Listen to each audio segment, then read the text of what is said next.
Welcome to the Red Dice Diaries.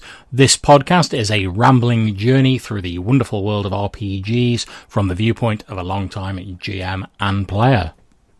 The music at the start of this podcast was Nightmare by Alexander Nakarada and is used under Creative Commons license.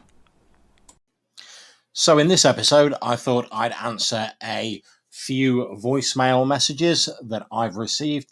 And the first one was a message I received from Colin from the Spike Pit. Thanks very much, Colin, where he was pointing out a sound issue with some of the voicemails that I'd left for him. And I'm sure it was an issue on some of the ones I'd left for other people. But anyway, enough of me. I'll hand over to Colin.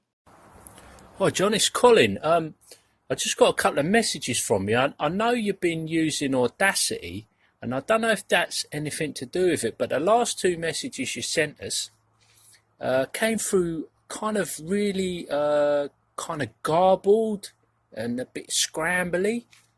If that's if that's a tech term, I don't know.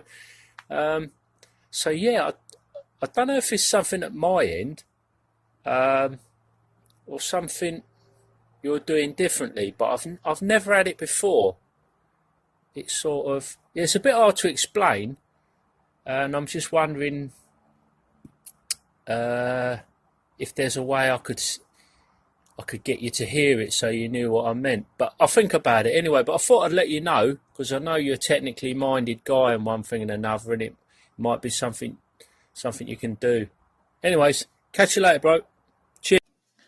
Now, I did go back to Colin with a message about this privately, and I believe I've now sorted out the sound issue.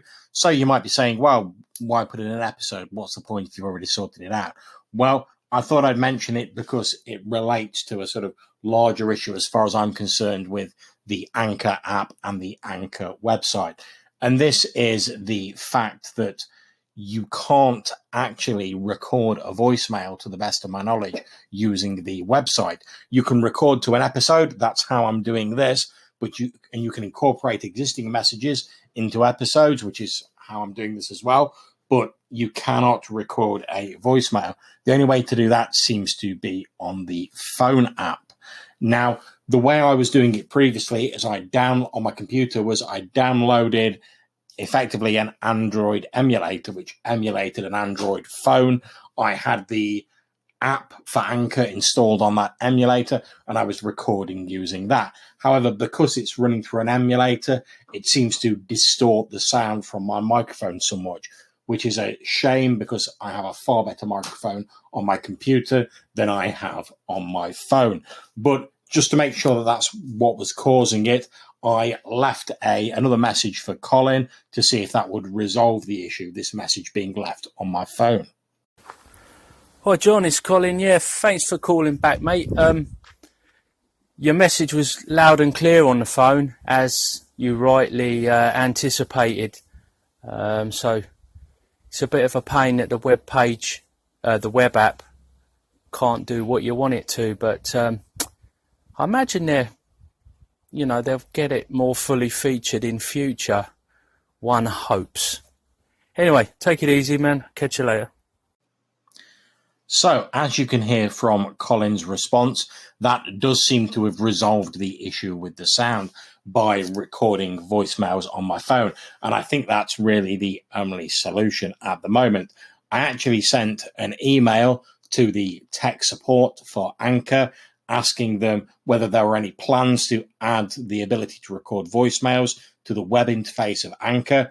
And quite kindly, they came back to me and said, "Hi there.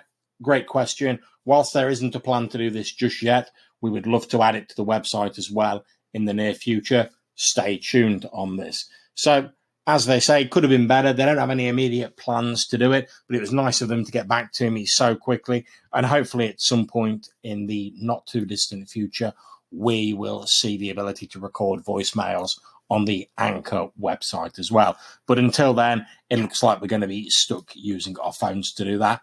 But I suppose there are worse things in the world.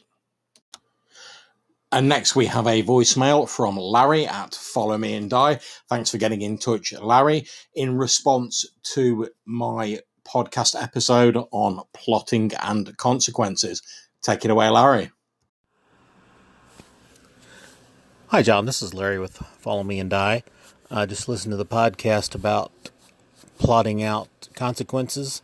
That's a great idea that I guess is analogous to pre-plotting the Game Master's turn from Stars Without Number. I don't know if you've heard about the Game Master section where the Game Master does the faction turn between sessions. You can get the rules for that free off of one bookshelf if you hadn't heard of it. I like this idea of pre-planning that. Makes it a little easier to figure out what preparations you need to make between sessions. I think Larry makes a very good point about the Stars Without Number faction turns, and thanks very much for dropping that voicemail, Larry. I have responded privately, but I thought, I'd put it in this episode as well, since I've had a bit of a chance to read up a little bit more on it since then, since I do have the Stars Without Number revised edition, although I'd not really read it a great deal, but I've quickly sort of read through the various sort of faction bits and pieces. And effectively, the faction is defined almost like a sort of character in its own right. In the Stars Without Number rules, it has hit points, a force rating, which is like physical violence, a cunning rating, so espionage and infiltration, and a wealth rating, which is how rich they are and what resources they have. And they actually have almost what's called a FAC creds, which is, again, wealth and resources. Not too sure on the difference between the wealth rating and the FAC creds. I think FAC creds is like literally like how much money they can get their hands on, whereas wealth is more sort of like your money you have tied up in like property and scientific investments and stuff like that. Factions can accumulate experience points, which they gain from accomplishing goals. They also have a home world, which is where it's sort of based, and a number of tags, which are little sort of like descriptors. Anyone who's played a Power by the Apocalypse game will be familiar with tags. It's normally just like a few words that describe something and help you form a picture of it in your mind. Each faction has a number of assets, which are like facilities, contacts, specialists, etc. And on their turn, they can do a number of different actions. Faction turns taking place between sessions. So factions can attacking their rivals to steal their shit, basically. They can buy assets on their homeworld or another planet where they have a base of influence, which takes time depending on where it is. They can change their homeworld, expand their base of influence on a world they're already entrenched in, or they can change one asset and refit it to a different type of asset. They can repair damaged assets, sell assets, or attempt to seize a planet, becoming like the ruling body of a world. Or finally, they can use one of the special abilities of one or more of their assets. And obviously, these are sort of fairly general actions, and they might choose to do something else depending on the vagaries of your game. And it seems like a very interesting way of representing it. Effectively, between the turns, the GM decides what each faction is doing between the games, and how they relate to each other and the actions they're taking against each other helps determine the plot for the sessions and what's going on in the game world in the background. And as I said in my podcast about plotting and consequences, I'm a big fan of things going on in the background, since I think it makes it feel like your world is a living, breathing place that doesn't just come into existence when the players wander into the scene.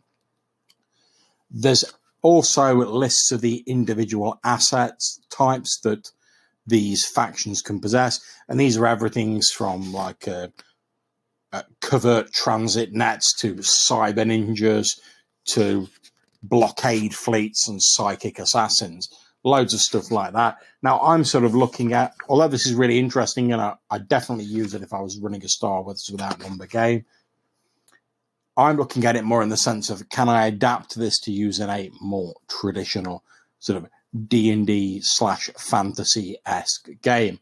And whilst I think I certainly could, it would take a little bit of work. you'd have to at least sort of rewrite or reskin most of the assets, and a few of the other bits and pieces like Homeworld you might change for Home City, etc.